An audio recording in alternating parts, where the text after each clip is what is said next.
बचपन से हम सुनते आ रहे हैं, क्या सुनते आ रहे हैं, जल के बारे में कि जल ही जीवन है। ठीक है, तो यहाँ पर हम डिस्कस करेंगे जल के बारे में कि सभी जीवों के लिए जल क्या होता है, आवश्यक होता है। प्रत्येक जो सजीव होता है, प्रत्येक सजीव के लिए जल की आवश्यकता होती है।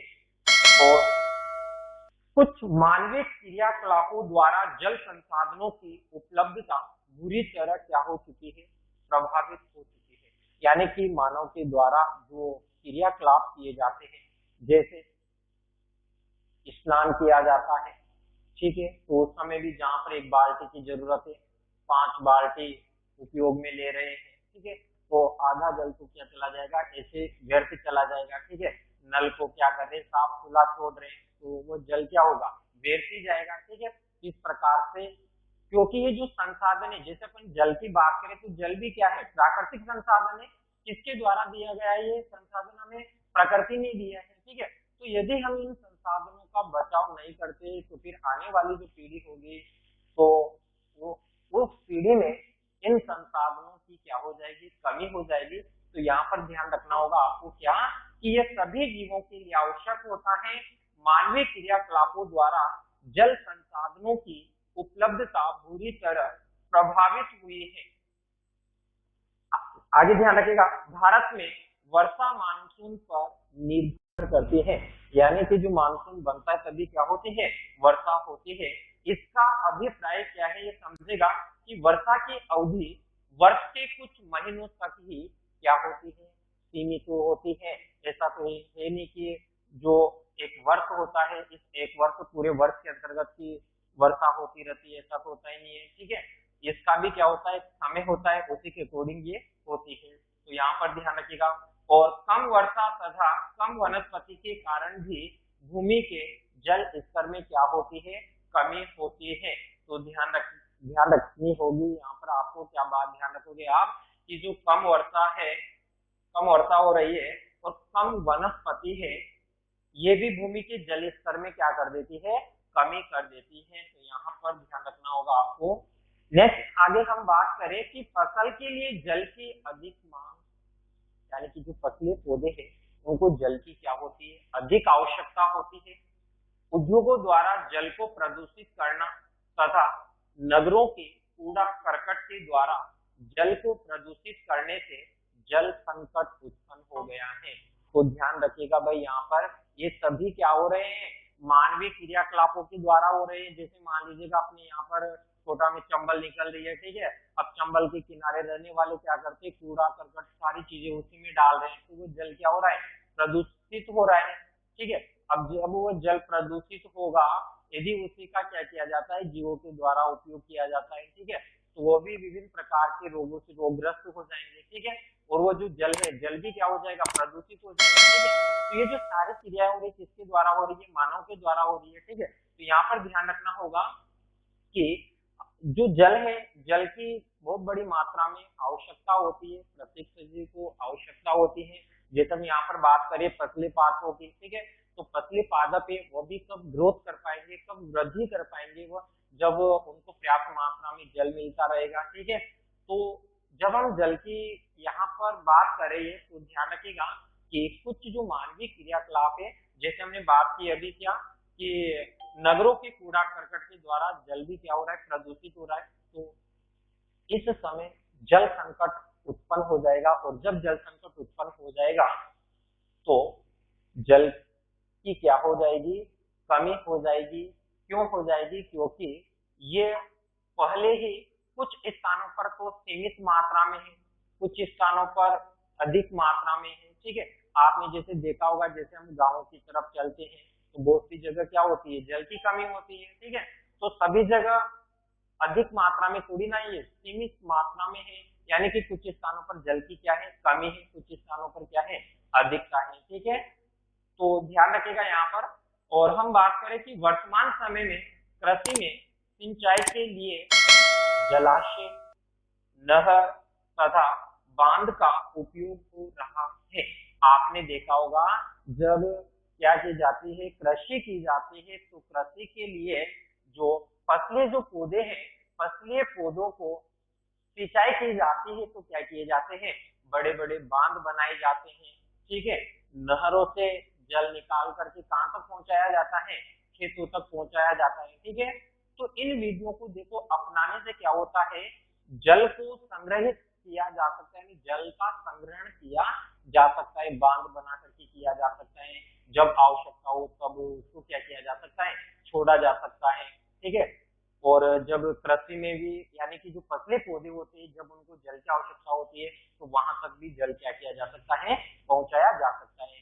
तो हमें जो वर्षा का जो जल प्राप्त हो रहा है तो इस जल का संग्रहण करके भी क्या किया जा सकता है, फसलें पौधों तक जल को पहुंचाया जा सकता है, ठीक है। तो ध्यान रखना कि वर्तमान में सिंचाई के लिए जलाशय, नहर तथा बांध का क्या हो रहा है, उपयोग हो रहा है, ध्यान रखिएगा। इसके बाद ध्यान रखिएगा कि अंग्रेजों ने भी सिंचाई के लिए विशाल बांध तथा नहरों का निर्माण कराया और जिसे आज भारत सरकार ने जोश के साथ आगे बढ़ाया, जिससे सिंचाई की स्थानीय विधियां आज पूरी तरह क्या हो चुकी है, खत्म हो चुकी है। तो ये यहाँ तक की कहानी थी, ध्यान रख लीजिएगा आप इसके बारे में, जल के बारे में, ठीक है। आगे बढ़ते हैं, हम बात करते हैं यहाँ पर किसकी, हिमाचल प्रदेश में कुल्लह, इसकी बात करेंगे हम, हिमाचल प्रदेश में कुल्लह।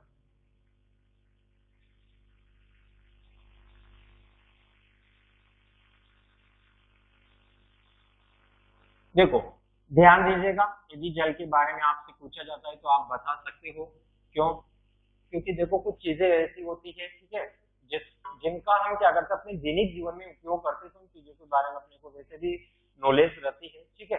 अब थोड़ा सा आपको यहाँ पर लग रहा होगा ये शब्द हिमाचल प्रदेश में कुल्लह की क्या होता है, तो इसी को समझेंगे हम यहाँ पर। हिमाचल प्रदेश में कुल्लह, तो यहाँ पर ध्यान रखेगा, क्या ध्यान रखोगे कि लगभग 400 वर्ष पहले हिमाचल प्रदेश में सिंचाई के लिए एक स्थायी परियोजना विकसित हुई, जिसे क्या कहा जाता है, कुल्लह कहा जाता है। बोलो क्या कहा जाता है, कुल्लह कहा जाता है। इसका मतलब आपको समझ में आया होगा कि लगभग 400 वर्ष पहले कहां पर, हिमाचल प्रदेश में सिंचाई के लिए एक स्थायी परियोजना क्या की गई, विकसित की गई, जिसे क्या कहा, कुल्लह कहा। तो ध्यान रखिएगा यहाँ पर इस परियोजना के अंतर्गत, देखो ये जो परियोजना, इस परियोजना के अंतर्गत क्या क्या किया गया है, तो ध्यान रखना इस परियोजना में झरनों में उपस्थित जल को मानव निर्मित छोटी छोटी नालियां बनाकर उनके द्वारा पहाड़ी के निचले क्षेत्रों में उपस्थित गांवों तक पहुंचाया गया। अरे ये जो योजना बनाई गई है हिमाचल प्रदेश में, जो ये योजना बनाई गई है, इस योजना के अंतर्गत क्या किया गया है कि पहाड़ी वाले जो क्षेत्र है, पहाड़ी वाले क्षेत्र में छोटी छोटी मानव के द्वारा छोटी छोटी नालियां बनवाकर क्या किया गया है, वहां तक जल पहुंचाया गया है, ठीक है। और इस प्रणाली में जल का प्रबंधन ग्राम वासियों की सहमति से होता था। कृषि के मौसम में सिंचाई के लिए पहले जल दूरस्थ गांवों को भेजा जाता था, यानी कि जहां पर क्या की जाती थी, कृषि की जाती थी, तो कृषि के समय क्या किया जाता था कि जो दूर स्थित जो गांव है, तो पहले जल को वहां पर पहुंचाया जाता था, फिर बाद में कहां पर पहुंचाया जाता था, पास वाले गांव में पहुंचाया जाता था। तो ध्यान रखना, और बाद में उत्तरोत्तर ऊंचाई पर स्थित गांवों को भेजा जाता था, और इस प्रणाली की देखभाल के लिए 2-3 व्यक्तियों को रखा जाता था, जिन्हें ग्रामवासी मिलकर के क्या करते थे, वेतन देते थे, यानी कि पैसे देते थे। तो ध्यान रखिएगा ये कहानी, यदि आपसे पूछा जाता है क्या कि हिमाचल प्रदेश में कुल्लह किसे कहते हैं, तो फिर आपको ये बताना होगा कि वहां पर एक स्थायी परियोजना बनाई गई है, जिसको क्या कहा जाता है, कुल्लह कहा जाता है। कहां पर बनाई गई है, हिमाचल प्रदेश में बनाई गई, ठीक है। यहाँ तक की बात आप समझ पा रहे होंगे। चलिए फिर आगे बढ़ते हैं, हम बात करते साहब किसकी, बांध की हम यहाँ पर बात करते हैं।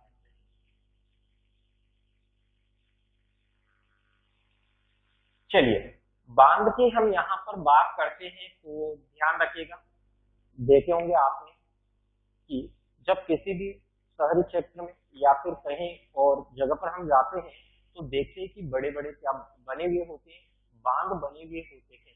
बांधों के द्वारा क्या किया जाता है कि जो जल होता है उस जल का क्या किया जाता है, संग्रहण किया जाता है, और उनको संग्रहण करने से जो जल है उस जल का सही जगह क्या किया जा सकता है, उपयोग किया जा सकता है। जैसे कि जल के द्वारा क्या की जाती है, विद्युत यानी कि जो लाइट है उसको भी क्या किया जा सकता है, बनाया जा सकता है। ठीक है, तो इस प्रकार से कि जल का संग्रहण करने से भी अनेक लाभ होते हैं। तो यहाँ पर ध्यान रखिएगा, तो जल का संग्रहण किस प्रकार से कर सकते हैं, तो पहली बात हम यहाँ पर समझ रहे हैं बांध के बारे में। यहाँ पर ध्यान रखिएगा तो कि किसी भी नदी पर बनाई जाने वाली विशाल कुंड रूपी संरचना क्या कहलाती है, बांध कहलाती है। ध्यान रखिएगा, कोई भी जो नदी होती है यदि उस नदी पर क्या किया जाता है, विशाल कुंड रूपी क्या की जाती है, संरचना बनाई जाती है, इसे क्या कहा जाता है, बांध कहा जाता है। जैसे आपने देखा होगा बोला जाता है। ठीक है, एक प्रकार से भी बांध ही है। ठीक है, तो कौन सी नदी पर बना हुआ है, चंबल नदी पर बना हुआ है। ठीक है, वहां पर देखा होगा आपने अधिक मात्रा में जल को संग्रहित किया जाता है। ठीक है, तो इसी प्रकार से यहाँ पर ध्यान रखिएगा कि किसी भी नदी पर बनाई जाने वाली विशाल कुंड रूपी संरचना क्या कहलाती है, बांध कहलाती है। और बांध बनाने के निम्न लाभ है। देखो यहाँ पर ध्यान रखिएगा, दो इसके अंतर्गत दो चीजें ध्यान रखोगे आप, क्या एक तो लाभ भी यहाँ पर ध्यान रखोगे, लेकिन लाभ के साथ साथ यहाँ पर हानि भी ध्यान रखोगे। ठीक है, तो सबसे पहले हम डिस्कस करते हैं किसके बारे में, लाभ के बारे में। ठीक है, तो बांध बनाने से कौन कौन से लाभ होते हैं ध्यान रखिएगा। देखो बांध सबसे पहला ध्यान रखिएगा, बांध बनाकर जल को एकत्रित किया जाता है। बांध बनाकर क्या किया जाता है, जल को एकत्रित किया जाता है, और फिर उस जल का उपयोग विद्युत उत्पादन में होता है। बोलो किसमें होता है, विद्युत उत्पादन में होता है। तो पहला लाभ यहाँ पर ध्यान रखिएगा। ठीक है, दूसरा लाभ ध्यान रखिएगा, बांधों से नहरों को निकालकर उनके द्वारा जल को दूरस्थ गांवों तक भेजा जाता है। जो दूर स्थित जो गांव है वहां तक जल को क्या किया जाता है, भेजा जाता है, जहां पर वह जल सिंचाई के काम आता है। जल किसके काम आता है, सिंचाई के काम आता है। तो साहब यहाँ पर ये तो हमने बात कर ली क्या, कि बांध बनाने से ये लाभ हुए हैं। आपसे पूछा नहीं जाएगा, यदि पूछा भी जाए ठीक है तो ध्यान रखना होगा, क्योंकि इसके अंतर्गत लाभ ही है, आपके कोर्स के अंतर्गत लाभ ही बताए गए। ठीक है, तो थोड़ा सा ये भी समझ लीजिएगा हानि क्या हो सकती है। ठीक है, तो हानि क्या होगी, देखो समझो इस चीज को कि जब बांध बनाया जाता है, ठीक है, किसी भी क्षेत्र में क्या किया जाता है, जब बांध बनाया जाता है तो बांध बनाते समय वहां पर उस भाग पर स्थित जो वनस्पति यानी जो पेड़ पौधे हैं, उन पेड़ पौधों को क्या किया जाएगा, काटा जाएगा। ठीक है, तो यहाँ पर यह हानि होगी क्या, कि बांध बनाने से अधिक संख्या में पेड़ पौधों की क्या होगी, कटाई होगी। ध्यान रखिएगा। ठीक है, तो यदि आपसे पूछा जाता है हानि के बारे में तो आप फिर ये हानि यहाँ पर बता सकते हैं। चलिए आगे बढ़ते हैं। हाँ, ध्यान दीजिएगा कि बड़े बांधों के निर्माण में आने वाली समस्याएं कौन कौन सी हो सकती है। यदि आपसे पूछा जाता है कि बड़े बड़े बांध बनाए जाते हैं तो बड़े बड़े बांध बनाने के समय कौन कौन सी समस्याएं आ सकती हैं, तो पहली समस्या ध्यान रखिएगा यहाँ पर सामाजिक समस्या। कौन सी समस्याएं, सामाजिक समस्याएं। तो ध्यान रखिएगा कि इसके अंतर्गत बांध बनाते समय उस स्थान से बड़ी संख्या में लोगों को विस्थापित करना एक बड़ी समस्या है, और विस्थापित करने के बाद भी उन्हें सरकार की तरफ से कोई मुआवजा नहीं मिलता। ध्यान समझेगा ध्यान से, जैसे मान लीजिएगा सामाजिक समस्या कौन सी है, कहीं किसी क्षेत्र में क्या करना है साहब, बांध बनाना है, ठीक है। अब वहां पर जो व्यक्ति निवास कर रहे हैं, यदि उनको उस क्षेत्र से निकाल करके दूसरे क्षेत्र में रखा जाता है, ठीक है, तो ये समस्या होगी किस प्रकार से कि वो जहां पर निवास कर रहे हैं उनका निवास स्थान वही है, घर बने हुए वहां पर, ठीक है। अब उनको वहां से निकाल रहे हैं तो उनको रहने के लिए आवास तो चाहिए, और जब आवास चाहिए उनको तो सरकार के द्वारा पैसे यानी मुआवजा भी नहीं दिया जाता है, ठीक है। तो ये भी एक समस्या हो सकती है, ठीक है। तो यहाँ पर ध्यान रखना, ये सामाजिक समस्या होगी, ठीक है। कब उत्पन्न होगी है, जब क्या किए जाते हैं, बड़े बड़े बांध बनाए जाते हैं, ठीक है। जैसे भी आपने देखा होगा कि कहीं भी ये रोड बनाई जाती है, ठीक है, 4 लाइन 8 लाइन बनाई जाती है। अब जब उसको बना रहे हैं, ठीक है, तो वहां पर जब बना रहे तो जो खेत होते हैं, ठीक है, तो खेतों से होकर के रास्ता निकाला जाता है, ठीक है, तो वो खेत उसके अंतर्गत आ जाते हैं, ठीक है।